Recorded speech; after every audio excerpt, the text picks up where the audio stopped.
Bonjour, nous sommes toujours dans la première unité.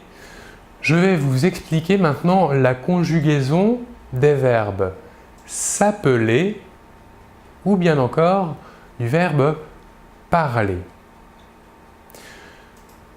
Nous disons que les verbes s'appeler et parler sont des verbes du premier groupe.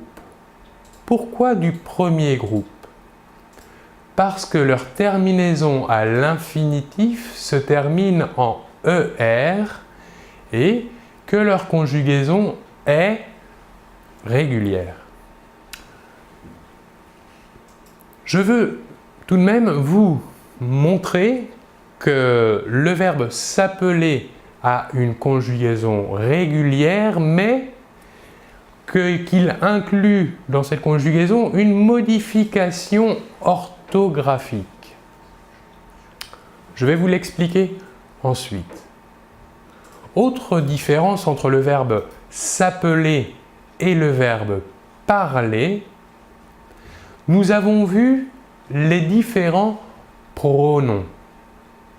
Et nous avons vu entre autres des pronoms qui sont positionnés avant le verbe, juste avant le verbe. Ils font partie du verbe.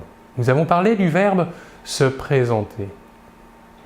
Le verbe s'appeler est, lui aussi, comme le verbe se présenter, un verbe dit pronominal. Il inclut donc dans sa conjugaison le verbe principal et à l'infinitif se. C'est-à-dire se plus le verbe à l'infinitif. Ici, nous remarquons que pour le verbe s'appeler, le E a disparu. C'est ce que l'on appelle une élision. En effet, pour un mot monosyllabique ou de maximum 2 syllabes, lorsque ce mot termine par un E ou par un A et que le mot qui suit, le mot d'après, commence par une voyelle, nous supprimons le E ou le A du premier mot et nous le remplaçons par un apostrophe. Voilà pourquoi le se devant le verbe appeler se transforme en S apostrophe. Voyons maintenant la conjugaison du verbe s'appeler. À la première personne, nous dirons « je m'appelle ». À la deuxième personne, nous dirons « tu t'appelles ».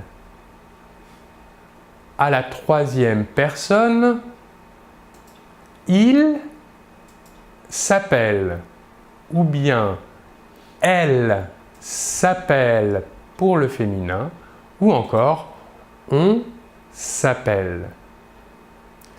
Pour la première personne du pluriel, nous dirons nous nous appelons.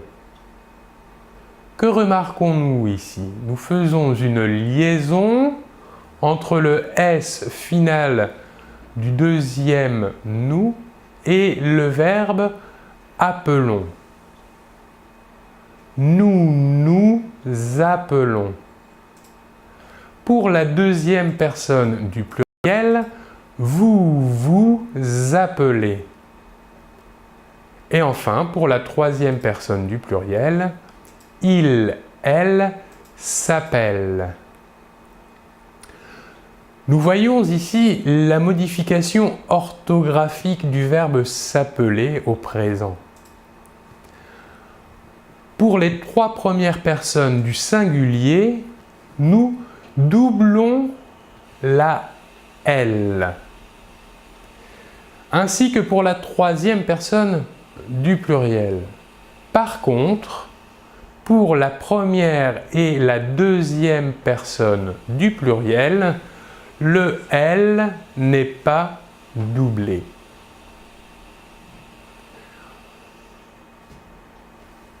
Cela est important non seulement pour l'écrit, mais également pour l'oral.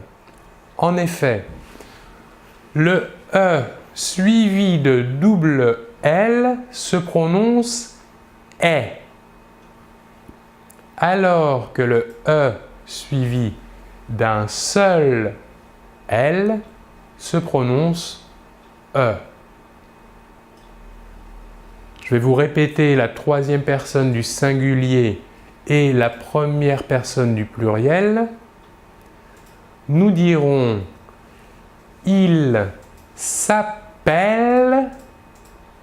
Par contre, nous dirons avec un seul L, « nous nous appelons ».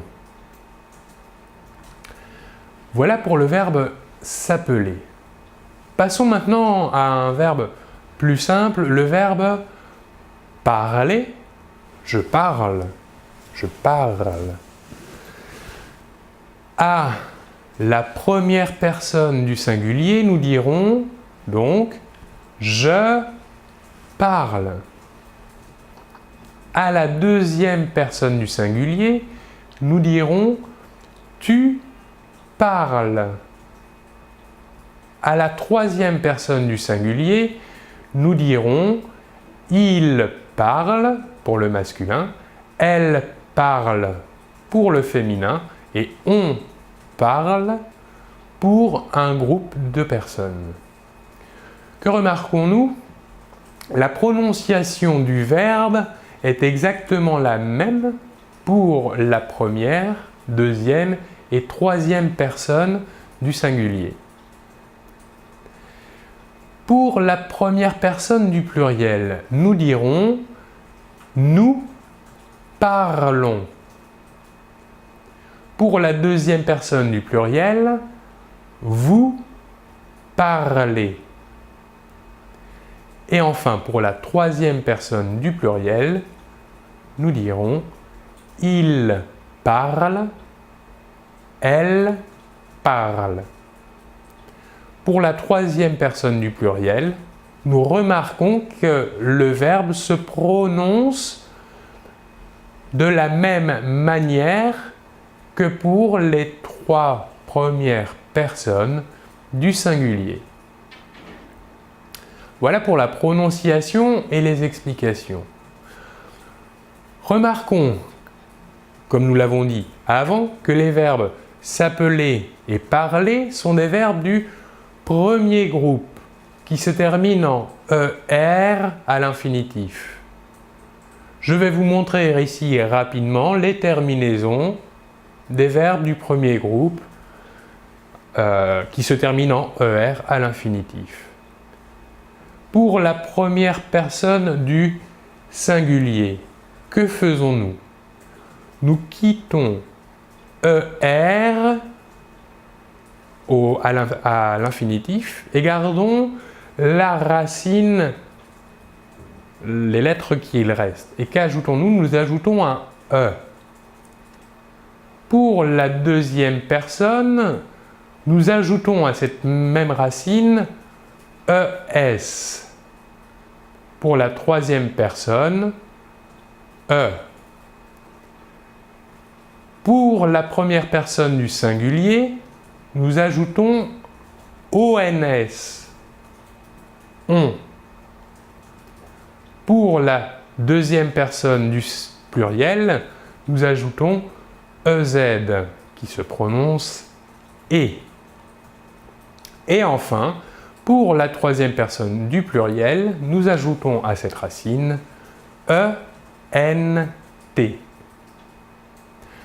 Voilà, je vous remercie beaucoup de votre attention et l'on se retrouve très bientôt. Au revoir.